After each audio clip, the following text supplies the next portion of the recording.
आई हम अहाँ सबके मधुश्रावणी के तेसर दिन सुनो जाय वाला कथा सुनाब जा रहल छी, जेकर नाम अछि पृथ्वी के जन्म। ब्रह्मा, विष्णु और महेश और जतेक देवता छलखिन हैं, सब एक दिन सभा क के विचार करऽ लगलखिन जे संसार में पाप बहुत पसरि गेलै, जे पृथ्वी भाग के पाताल चलि गेलखिन हैं, हुनका कोनो तरह ऊपर आनऽ के चाही, तखनहि संसार बचि सकैत अछि।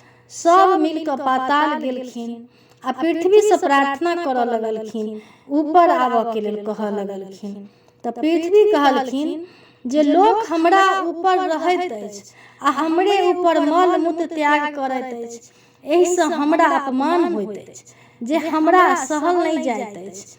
देवता सब कहलखिन जे अहाँ एकर चिंता नहीं करू, एकर हम सब उपाय सोच रहल छी जे की करऽ के चाही।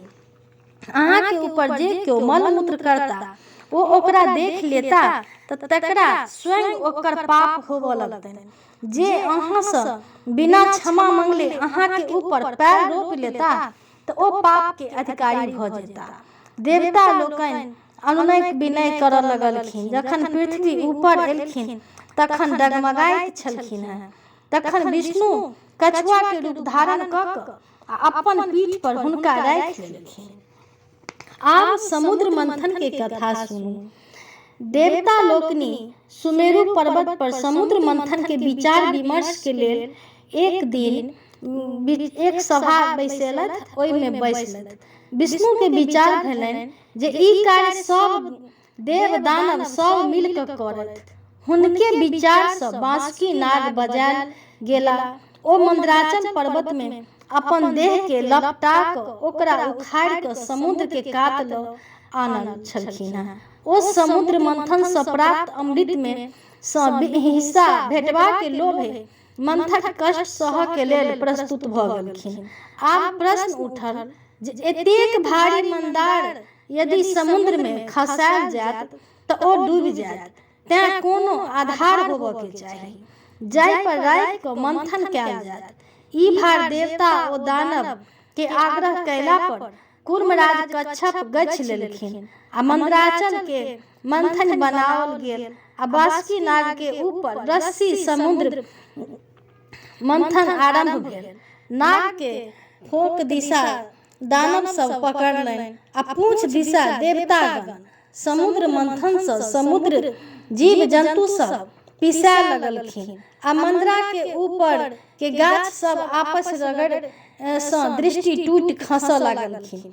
ओहि रगड़ से पर्वत पर आगि लागि गेल तऽ ओहि पहर के जड़ी बूटी सोना चांदी मूंगा मोती आदि जड़ि के भस्म होबऽ लागल।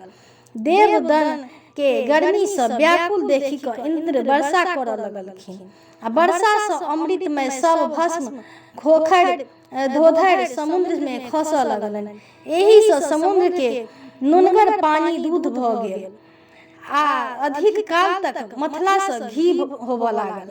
एहि प्रकार और अधिक काल तक मथला से समुद्र से लक्ष्मी सुरा मंदिरा ऊंचे श्रवा घोड़ा निकलल, जे चंद्रमा लोकनि हथिया लेलखिन। तत्पश्चात अमृत लेने धनवंतरी प्रकट भेलखिन। तखन विष निकलल, ओकरा थाह से देव दानव सब मूर्छित होबऽ लागल। तखन हाहाकार मचि गेलै। अंत में विष्णु निहोरा केलखिन महादेव के जे सबटा विष के घोंटि गेलहुँ, ओहो शीघ्रहि बेहोश भऽ गेलखिन।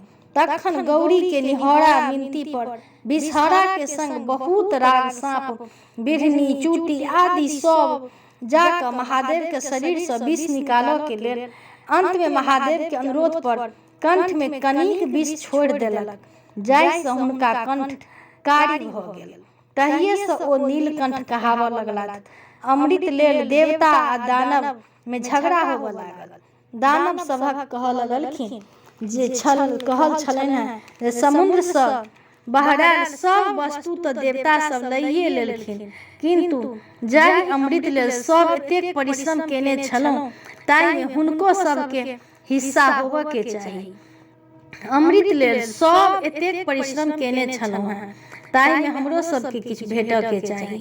देवता सबके ई डर छलनि हैं जे बिना अमृत त पीने दानव सब बहुत बलिष्ठ छथि, आ कनिको पी लेता तो ई सबके परास्त कऽ देथिन आ स्वर्ग में से सबके भगा देथिन। यदि ओ सब अमृत पीबी लेत तखन तो अमृत भऽ जायत आ सदिखन हुनका सबके दबौने रहता। ई सोच भगवान विष्णु मोहिनी रूप धारण कऽ कऽ आ दानव सबके मोह के लेल हुनका सबके आगू ठाढ़ भऽ गेलखिन। दैत्य मोहिनी स्त्री सँ मोहित भऽ अमृत उठा लेलखिन, हुनके हाथ में राखि अस्त्र शस्त्र लऽ लेलखिन आ लोकनि सँ युद्ध करऽ दौड़लखिन। तावत भगवान नारायण देवता सबके अमृत पिया देलनि छलथि हैं। देवते लोकनि के रूप धऽ कऽ राहु नामक दैत्य सेहो अमृत पीबऽ लागल, किंतु चंद्रमा आ सूर्य ओकरा चीन्ह गेलखिन आ भगवान के विष्णु के कहि देलखिन जे यावत ओकरा कंठ में अमृत जाय तावत विष्णु अपन चक्र सँ ओकर गर्दन काटि देलनि। अमृत के स्पर्श भेला के कारण ओ मरि नहि सकल, किंतु दुई भाग में विभक्त भऽ कऽ मुंड राहु आ धर केतु कहै लागल। तहिए से ओ सूर्य आ चंद्रमा के शत्रु भऽ गेलथि। तें एखनहुँ धरि ओ कहियो कहियो अमावस्या में सूर्य के ओ पूर्णिमा में चंद्रमा के गोर लैत अछि, जाहि सँ सूर्य ग्रहण आ चंद्र ग्रहण होबऽ लगैत अछि। जे ओकरा धर काटल छैक तऽ सूर्य चंद्रमा फेर बाहर भऽ जाइत छथि। देवगण के अमृत पियला के पश्चात भगवान विष्णु अस्त्र शस्त्र लऽ दानव सब सँ घमासान युद्ध केलनि आ ओकरा सबके मारि काटि कऽ पाताल सँ भगा देलनि।